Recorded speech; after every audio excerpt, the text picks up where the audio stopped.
Okay, this video is going to be on Chapter 2 of John Stuart Mill's On Liberty. And the central topic of this second chapter is to investigate, so it was established in the first that people are free to do what they want, to think what they want, taste some pursuits, to collectivize as groups. And a question taken up by Mill in the second chapter is, well, what about when people hold false opinion, wrong opinion, or opinion that is very much out of the norm of prevailing mainstream thought? Can the government ever silence a person by removing their liberty to think and have these false or misguided or seemingly crazy opinions? And the answer is no. The government cannot limit what they think or say, or the right to have these opinions. And then Mill goes on to explain that and then outline some benefits that might for some be unforeseen in allowing people to have wrong or false or seemingly crazy opinions. So we'll talk now about what those reasons are. So we're talking about the possibility of limiting people's freedom to think because of the fact that they have wrong opinion. So, the first thing that Mill points out is that, we talk about true opinion or false opinion. That might be a little odd because people are used to thinking that if it's my opinion, it's neither true or false, it's a value statement, and that's not always the case, right? Some people may say true things, some people may say false things. It may not be totally known what the facts are, so you can have a true opinion, you can have a false opinion. But this whole language, this whole dichotomy, the whole binary between true and false might be misguided. So one thing he points out is that some things that are called false by some may actually in fact be true, and it remains to be seen whether or not they're actually true or false. But if someone doesn't like your opinion, sometimes they call it false in an effort to, let's say, silence you. So the first thing we have to be careful of is when people call false opinion false when it may actually be true. One of the things he goes on to say is that with changing information and changing an opinion at one time on one day could be considered by society to be false, and then years later, days later, but generally years later, considered to be true, right? So the third possibility is that what is called false opinion may actually bear some truth, right? So there's not just strictly speaking false and true, it could be somewhat true, somewhat false, and even the true opinion or a viewpoint could be false in some ways, right? So what is called false can be true, it can also be partially true, and it may be false today, but it could be true tomorrow. So three things to keep in mind. Now, to add a little more context, what Mill is discussing is, when we have social debates. In the last video, I made mention to people who are like opinion writers in the Times and the Post. That's one space, one example of the public space that debates play out in, right? So, Mill is a big fan of debate. Mill is a big fan, as we'll see in this video, of people that have diverse viewpoints arguing over an issue, exchanging their stances and positions, exchanging arguments, and engaging in conversation with one another about a given topic. The thing that he detests is the idea that anybody should be silenced, that anyone should be left out of a debate, excuse me, or that we should shut down debate and not talk to one another. He really dislikes that possibility because he thinks that there's a great benefit in debating with other people. Now that's not that hard to accept, but what's maybe more difficult to accept is debating with people who you know are, let's say, diametrically opposed to whatever you think, and maybe you think that somebody else is actually knowingly propagating false opinion. And then sometimes they could be unknowingly propagating false opinion, right? Whatever the case may be, Mill says we should not shut down debate. We should let conversations and debate go forward and emerge. And you might say, well, Mill, what about when people have such false, wrong opinions and viewpoints? Why would we want to give them a seat at the table? Why would we want to engage in discussion with them? Well, let me step back and make a point that, what we're talking about is individual liberty. An individual's basic right to say and think what they want, and in this case, even if it's false or wrong opinion. Just because you have the right to do that, generally speaking, doesn't actually mean that you have a right to any kind of platform, like I said before, any kind of resources that might be available throughout society, right? It just means that you are free to do what you want, and if you have the opportunity to access those platforms, then certainly the government can't stop you unless they happen to own that platform. So to give this some context, one of the things that's been, we at Missouri State University had a debate last fall 2017, that I participated in about free speech on campus. And part of the reason the debate arose was because there had been various instances at campuses across the U.S., maybe globally too, in which certain speakers were being protested. So one figure was Milo, I forget his last name, something Greek, who's kind of an anti-trans rights and sort of conservative provocateur of sorts. And the other was someone associated with white supremacy named Richard Spencer.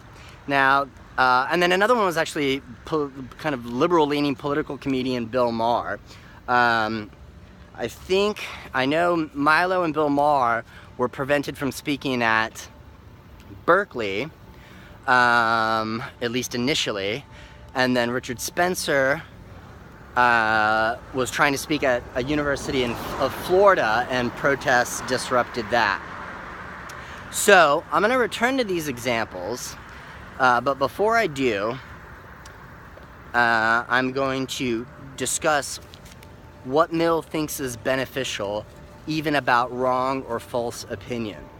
So one of the things he says is beneficial about hearing out bad opinion, false opinion, is that if it really is bad and false and wrong, then that will emerge when the person articulates whatever that opinion is. So what we gain as spectators is an understanding of why the false opinion is in fact false. Similarly, if the false opinion stands in contrast to some correct opinion, then we get a better sense of why the correct opinion is in fact correct. What is actually right about it, what's persuasive about it, what's reasonable about it, and so forth. So we understand why the bad arguments are bad and why the good arguments are good. So those are two reasons there then. So third,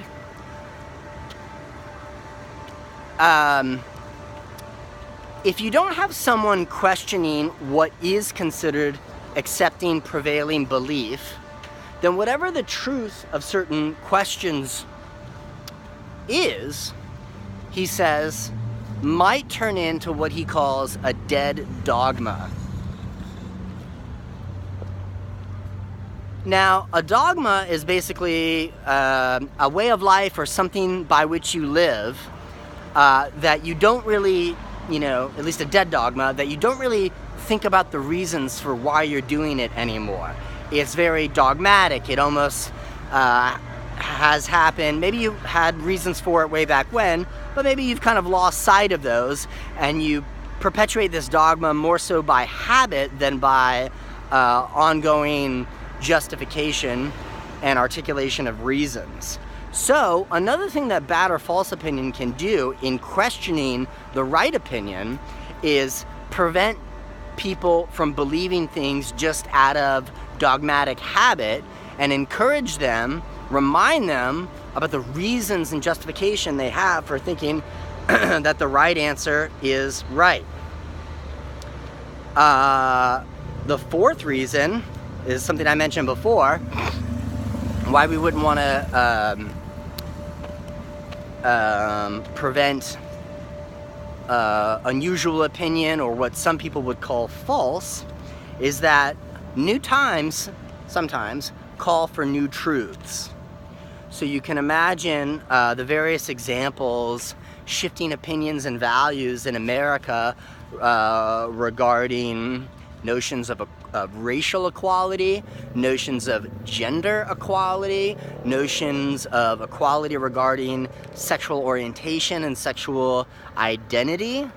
So there was a time in which to say a black person is of equal inherent value as a white person, there was a time in which that was anathema. That was a time in which that was so against prevailing opinion that it was, essentially treated as not just false, but like outlandish and almost, contrary to American values and other kinds of values, right? So we saw that also play out in positing equality between men and women, between heterosexuals and homosexuals, and currently we're seeing it play out regarding, debate about transgender equality and so forth, right? So new times call for new truths.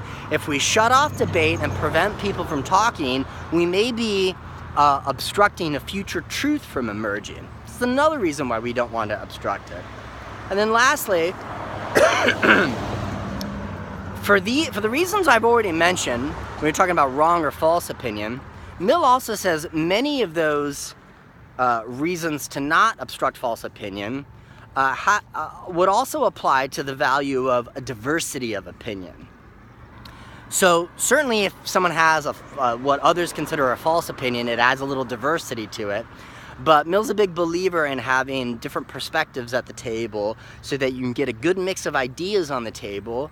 And, in his estimation, you have good, healthy, rational debate, and,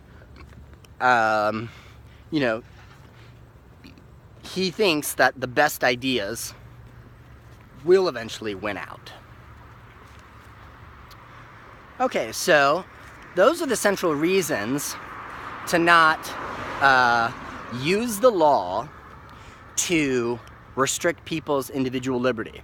But recall from the first video that I said that there were two senses of community. The first was the government or the state, which uses law to prevent individual liberty.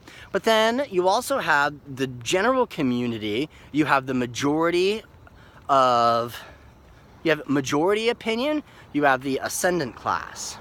So if you have a view that is out of sync with the majority of opinion, like it seems like these days regarding sexual orientation, I think the majority opinion is that people should be free to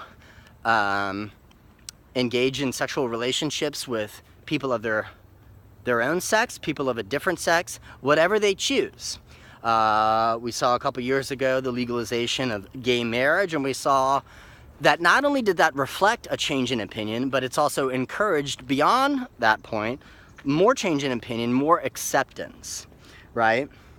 So, if you were to go on a college campus and start railing against homosexuals, not only would you be likely offending people in the student body and professors and people in the academic staff, because many of them could be gay, right? Or some of them could be gay anyway.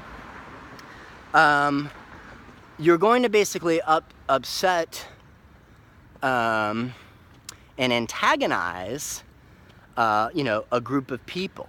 So, what might they do in response?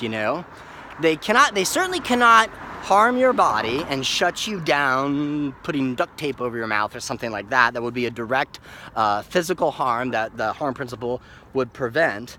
But, the harm principle doesn't necessarily prevent them from forming a group, which is one of the domains of freedom, and basically being louder than you, gaining more attention than you, so much so that you start to feel like, well, I should probably get out of here. And through that kind of ostracizing and social intimidation, you ended up leaving. And Mills says, yeah, that happens sometimes, and that's perfectly acceptable. Just because you have a right to express false and offensive opinions doesn't mean that there won't be social consequences for it, right? So, we can see this applied to, there were some cases previously this year of members of the Trump administration who were out at different restaurants. The press secretary, Sarah Huckabee Sanders, was one of them, and Kristen Nielsen, I forget exactly what her job is, secretary of something. They were both at restaurants, and they were confronted by protesters, and there was a debate about whether or not this was proper. And so, from Mill's point of view, in neither case was there any physical harm, or even the threat of physical harm in any way. But people were basically like, I don't like what you do. In the case of Kristen Nielsen, she was actually confronted by protesters who came into the restaurant. And in the case of Sarah Huckabee Sanders, she was approached by the manager of the restaurant who said, I have gay people on my staff. Your administration has been antagonistic to the rights of gay people. You're making them uncomfortable. Would you please leave? And apparently the exchange was, not the most pleasant thing, but also not an ugly situation, right? So some people in defense of these figures said that, maybe their rights were violated. But I think from Mill's point of view, he would say their rights weren't violated. They weren't confronted with any physical harm. Maybe their interest in continuing to eat at that restaurant was damaged. But that's the kind of social ostracism that people might need to accept when we live in a society that has diverse opinions, that has very passionately held opinions, and people have the right to protest others. People have the right to contest, especially what governmental officials, people who are acting on behalf of the government, say or think. So marinate on that question for a while too. What do you think about that possibility of confronting governmental officials and not directly harming them, but making it uncomfortable for them such that maybe they leave on their own? Okay, so back to these campus debates about this guy Milo and Richard Spencer and Bill Maher. So when you speak at a university, it works differently depending on the university. Recall before that I said your right as an individual to think and act and pursue things, that doesn't necessarily give you a right to any particular forum that might be available. So, newspapers, for example. Let's say, forget that. People who write op-eds, sometimes they're columnists and that's their job, and they have regular weekly or bi-weekly columns. Other times people get invited. But no one has a right, no one has a claim to those platforms. Now, someone might be unjustly fired and they could have a claim that way, but usually these media companies are private companies, and generally we accept the idea that unless you do something grossly wrong, private companies, strike that last part. Private companies can hire and fire whoever they want, and no one deserves a job. If someone has a job, then they deserve fair treatment, right? So likewise with the school, I mean, some colleges are private colleges in which you, unless you're invited or something, you might not have any claim. Other colleges like Missouri State are public universities, and you might have more of a claim given that you're a citizen of the state and you pay into it. Now, sometimes I think in one of the cases, I think a Republican group invited a speaker to speak, maybe it was Milo, and that speech was interrupted. I believe in the case of Richard Spencer at the university in Florida, that anyone, whoever, can rent a room to hold a lecture. And if you pay money for it, that's the kind of thing that does give you a claim, that is sort of the basis for your right if you are discriminated against. You say, anybody can pay and hold a lecture here. I paid my money, therefore I get to hold a lecture here. But these students, these other students who disagree with what I'm saying, are trying to disrupt me. Another guy that was part of this that I think is worth mentioning is a scholar named Charles Murray, who basically wrote a book called, I believe, The Bell Curve, in which, most people, it's pretty widely recognized, agree that his ideas basically support the claim that there are inherent differences between white people and black people regarding intelligence. Right? So, to no surprise, he thinks that, part of his argument, not a part of his argument, but the way he argued left, kind of made the suggestion that white people were, more intelligent than people of color. So, for years, his talks have been getting interrupted, and especially, more recently in the past few years, right?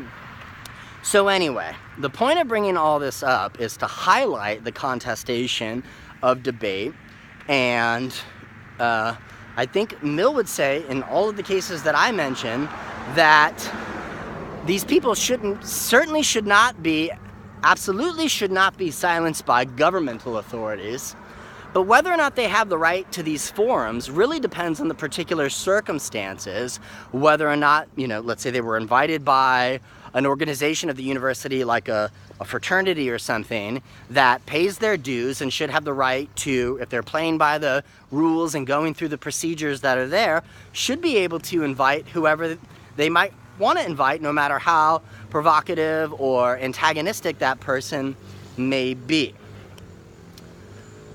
But, so here are some things, so this is, so here are some things to think about.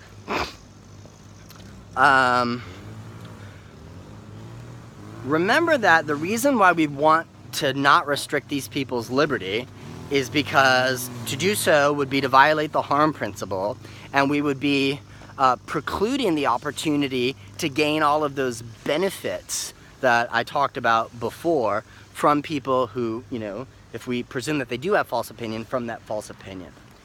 But now, let me bring up some even more serious, or just as serious, possibilities. So we have, someone who's advocating for, let's say, passively racist ideas.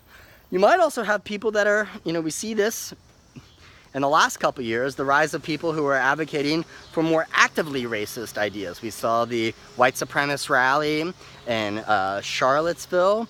We see different leaders like David Duke who, might be, I think the majority of opinion is that he is advocating racist ideas and has associations with racist groups. So, if not him, other people do.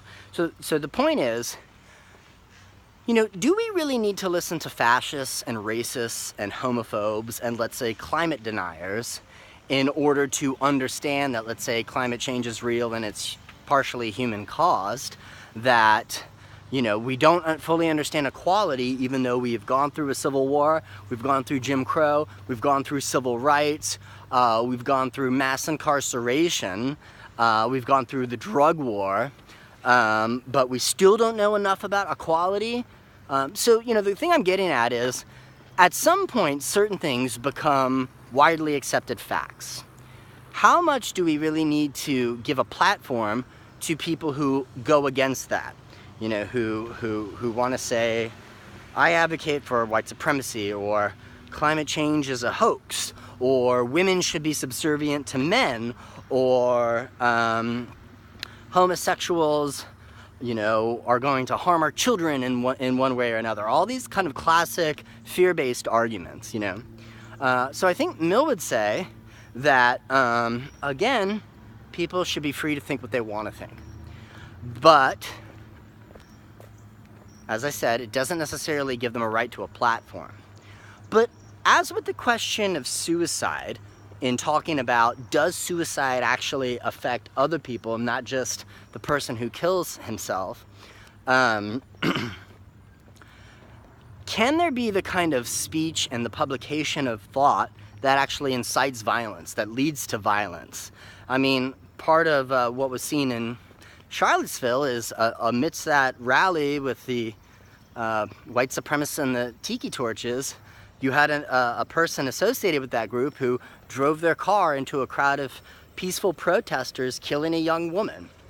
Does that bear any relationship to the thought and speech that was circulated at this rally? Did it provide does it bear some connection to the violence perpetrated against that protest group? So, we'd like to think that speech is just speech, it doesn't really matter.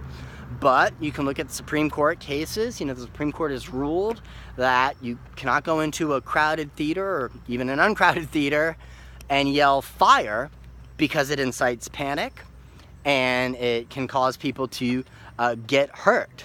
So on the one hand, we might have this idea, well, it's just speech, it shouldn't harm anybody else, I'm free to say what I want to say. On the other hand, we know that the world doesn't really work like that, that we're more relational, we're more connected to one another, and ideas and so forth, these things matter, and they can inspire hatred, and that hatred can turn into violence. So what we've seen then is that we have a lot of good reason to not obstruct people's ability to think and act for whatever they might want to do. But contemporary cases lead us to maybe, let's say, question the wisdom of that. I think there's a strong movement now, I'm not advocating for it, but I think that some people think that the sort of absolute freedom to say and do what you want isn't necessarily more important than people's, rights. Kind of saw a similar thing, let's say, after 9/11, when the Patriot Act was being passed, and there really was a widespread public opinion that I'm willing to give up some of my civil liberties if it makes me and the rest of society more safer. I'm willing to give up a certain amount of freedom and cede some of that power to the government if it's going to make me safer. And people that have generally been the targets of racist, sexist, homophobic, transphobic, classist, etc. kind of thought and action, I think they're of a mind, some of them anyway, where they would be willing to give up absolute, not that they really have to give it up, but they would be willing to see some amount of freedom sacrificed if by doing so it ensures greater equality and rights for people that have traditionally been oppressed and dominated by the majority. Okay, so that was a lot. So recapping, we should not generally censor wrong or false opinions. We get various benefits from hearing out people. We should not shut down debate. There are cases that don't have totally clear-cut answers, and so we appeal to the harm principle as best we can to try to adjudicate those conflicts and to see, well, is harm actually coming? Is it a consequence of certain kinds of speech and action or so forth? And is it a kind of unreasonable harm? All right, we'll leave it there and we'll continue with chapters 3 and 4 next time.